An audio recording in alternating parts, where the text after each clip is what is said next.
Ley de las proporciones múltiples, o también conocida como ley de Dalton, nos facilita los cálculos de la materia en las reacciones químicas, la cual nos habla sobre las proporciones de los átomos cuando se forman los compuestos. Esta ley nos dice que cuando se combinan dos o más elementos y como producto se forman más de un compuesto, la masa de uno de ellos se une a la masa fija de otro. Esto dará relaciones de números enteros y sencillos. Un ejemplo sería un átomo de oxígeno combinado con 4 átomos de carbono. Hay dos posibles resultados, o el monóxido de carbono o también el dióxido de carbono. La formación de productos dependerá de las condiciones que se encuentren los reactivos. Dalton con esta ley expresa que la relación en masa de los elementos se puede expresar de una manera sencilla, es decir, como un cociente de números enteros. La ley de Gay-Lussac. Esta ley establece que la presión de un volumen fijo de gas es directamente proporcional a la temperatura. Supongamos que tenemos un gas a una presión P1 y a una temperatura T1. Al comienzo del experimento, si aumentamos la temperatura hasta un nuevo valor, que sería T2, entonces la presión incrementará a P2. Y se cumpliría que P1 sobre T1 es igual a P2 sobre T2. Lussac descubrió que en cualquier momento de un proceso, el cociente entre la presión y la temperatura siempre tienen el mismo valor. Ahora imaginemos una cantidad de gas a volumen constante con una presión inicial de 0,580 atmósferas y una temperatura de 300,15 Kelvin.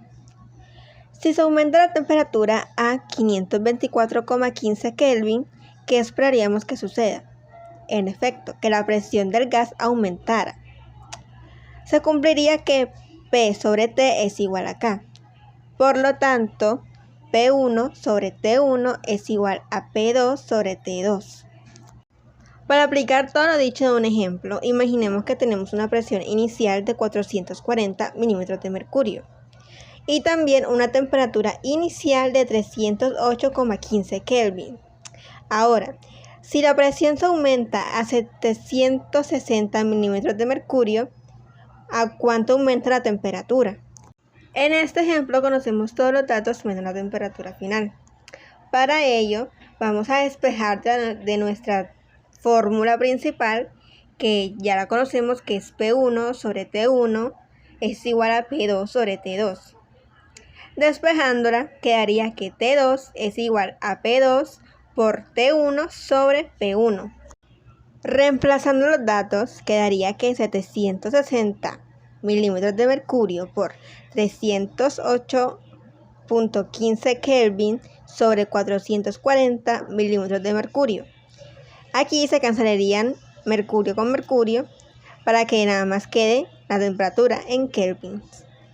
Esto da como resultado que T2 es igual a 532,15 Kelvin. Hablemos sobre la estequiometría. Primeramente, ¿qué es esto? Se denomina que estequiometría es el vínculo numérico que se establece entre las masas de aquellos elementos que componen una sustancia. También se le denomina estequiometría a la proporción registrada en los elementos que se combinan en el desarrollo de una reacción química. Puede señalarse que la estequiometría consiste en calcular de manera cuantitativa las relaciones que establecen los productos y los reactivos en el marco de una reacción. El alemán Jeremias Benjamin Richter definió la estequiometría a fines del siglo XVIII, eludiendo al estudio de las relaciones de masa o las proporciones cuantitativas de los elementos que intervienen en una reacción.